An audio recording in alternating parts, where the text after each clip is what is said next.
Welcome, ladies and gentlemen. Thank you so much for your great support always. I'm so grateful for your continued support to this channel. Thank you so much, ladies and gentlemen. The Martha Kome's court wameamua kurushia William Ruto a blow after a blow. Remember earlier on, William Ruto and John Mbadi had proposed that all counties to migrate to the electronic government procurement system. And so, when this came in, it was like they were pushing hard that the county governments and other government entities to adopt that e-procurement. But guess what happened? A Kenyan and a lawyer decided to storm the court, complaining that this was just a plan for William Ruto to squeeze and interfere with the devolution. At the moment, William Ruto has decided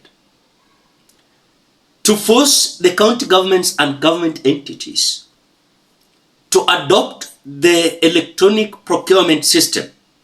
It means the governor wa Matangi of Kiambu County, who is against the government of the day, will not receive any kind of procurement, because the government is the one that will be doing this, not the county government at all.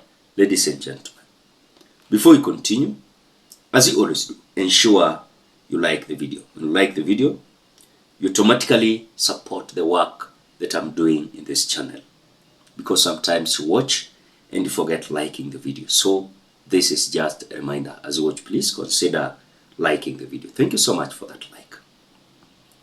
Kenyans, William Ruto ni mtu anatuchezea akili kabisa, kwa sababu aligundua, how can he have a weapon that is going to deal with those governors who are against him? He had no option but to come up with the so-called e-procurement, the electronic procurement system, that the government, the county governments and the government entities were to adopt faster as possible. In fact, you saw even members of parliament complaining about this. William Ruto alikuwa amepanga kwamba gavana yeyote ambaye hata mkampenia, hata uza agenda yake, must face the consequence of this e-procurement. That if you don't do that, you not have something coming to your county. You have no option but to do that. Most of the time, Kenyans, I've said and I will continue opining in this channel, no matter how William Ruto is trying to use tricks, because now what he's doing, I can remind you, he realized that the Mama Mboga and Boda, they've forgotten him completely. So he is now coming up with some maneuvers to bring back this Mama Mboga and Boda and hustlers. So William Ruto interfere with everything. He realized that hustler is not working, hustler narrative. Mama Mboga and Boda is not working. Other scenarios that he employed in place is not working. Today, the man has distanced himself from narratives of hustler, Mama Mboga and Boda. He's busy crafting how the 2027 general election is not going to be there. He's crafting how the term limit must be must be changed. He's ensuring that any leader who is expecting to receive development from State House must praise and worship him.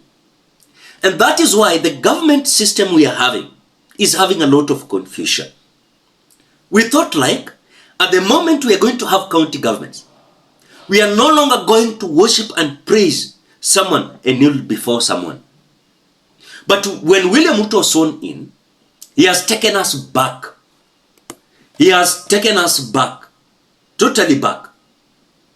And I can tell you, now, then all of a sudden, the man has realized he must come out with all means to cripple all sectors. It seems like the only thing we are remaining with, but we are not sure, is the judiciary. Maybe. Because again, the judiciary muliona vile walitucheza 2022. And they have continued doing some things. We have raised some issues, corruption left, right, center in judiciary. No one is speaking about it. But one thing that I am happy with now is that the judiciary learned this earlier.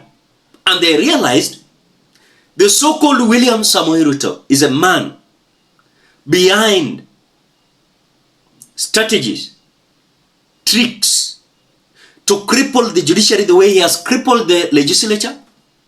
He has crippled the executive, where he is the leader there. So upon all this, I can tell you Kenyans, William Ruto naye atoboi. Wakenya wanaangalia na wamepanua macho, wanaangalia vizuri. Ruto hatoboi. And in fact, he's dealing with a generation that is so intelligent. He thought like bringing e-procurement, now he's going to give him a room of intimidating, frustrating, and humiliating these governors. That if you don't support and sell my agenda, you don't receive these procurements. Because it will be automatically being released by the government of the day. Remember, it is the county government that does this.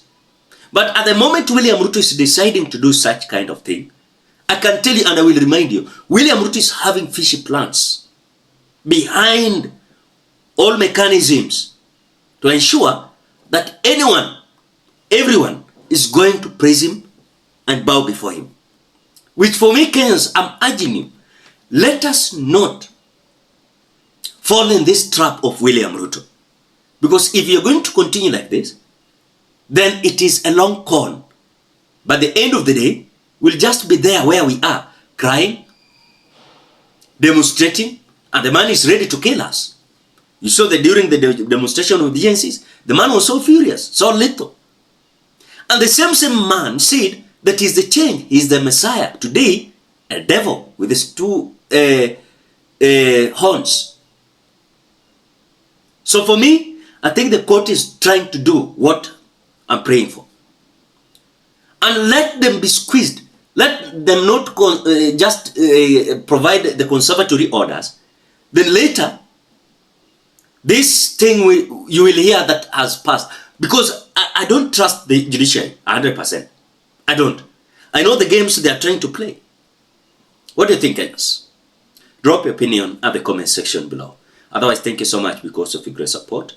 Please consider subscribing, liking, commenting, and sharing this video. Till we meet in another video.